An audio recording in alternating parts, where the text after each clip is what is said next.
What happens when extreme weather hits and you're living off-grid? This is one of the most important challenges in self-sufficient living.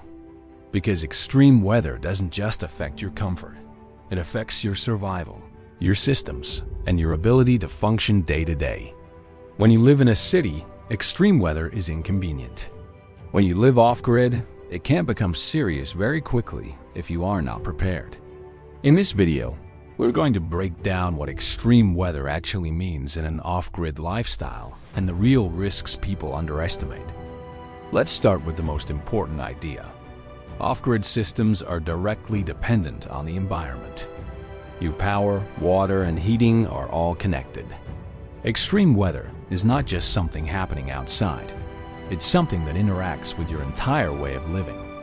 Let's begin with heavy rain and storms.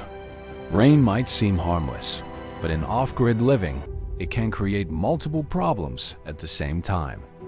It can reduce solar power, flood access routes, and make outdoor work impossible.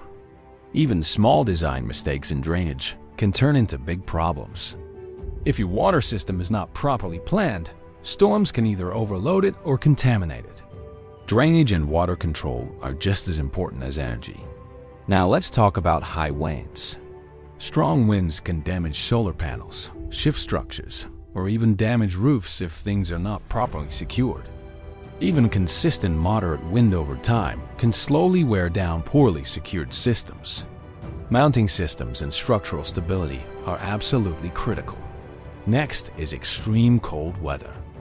Cold is one of the biggest challenges because it affects everything: batteries, water systems, and food storage. Batteries lose efficiency in low temperatures. Water can freeze in pipes. Solar production drops in shorter daylight hours. The biggest danger is system failure combined with reduced human ability to respond. If you are cold and tired, everything becomes more difficult. Now let's look at extreme heat. Solar panels can actually lose efficiency in high temperatures. Batteries can degrade faster, and electronics can overheat. Water becomes more critical because dehydration becomes a real risk. Planning for shade and ventilation is just as important as generating power. Another major factor is snow and ice. Snow can block solar panels completely. Ice can damage structures and make movement dangerous. Roads can become blocked and emergency access can be limited. This is why winter preparation is one of the most important parts of off-grid planning. Weather affects your energy production and consumption at the same time. During storms, production drops while your energy usage increases. This imbalance is where many off-grid systems struggle. A resilient system is one that can handle variation, not just ideal conditions. Resilience means having battery storage for low production days, backup energy sources, proper insulation, and redundancy in critical systems. Before extreme weather arrives, experienced off-grid living includes checking systems, securing equipment, and storing water. Once it hits, it's too late. In bad weather, roads can become unusable. You may not be able to leave or receive supplies.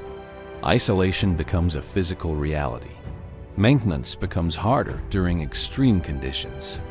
Even if something breaks, you may not be able to fix it immediately. Many beginners design systems based on normal weather, but off-grid systems should be designed for the coldest night and the hottest day. Extreme weather doesn't just affect equipment, it affects you. Fatigue, stress, and cold exposure all impact your decision-making. So what should you do? First, build redundancy. Have backup power options, alternative heating, and multiple ways to access water. Second, design for protection. This includes shelter design, proper insulation, and waterproof storage. Your environment is your first line of defense. Third, monitor weather regularly. Fourth, store essential supplies. Fifth, make your systems easy to maintain in difficult conditions. Off-grid living is not about controlling nature. It's about adapting to it. Sometimes you slow down. Sometimes you shift your priorities. Don't design for normal weather. Design for survival weather. With proper design, you can handle extreme conditions safely and confidently. If you want more realistic insights about off-grid living, subscribe to Off Grid Life Tech for more videos like this.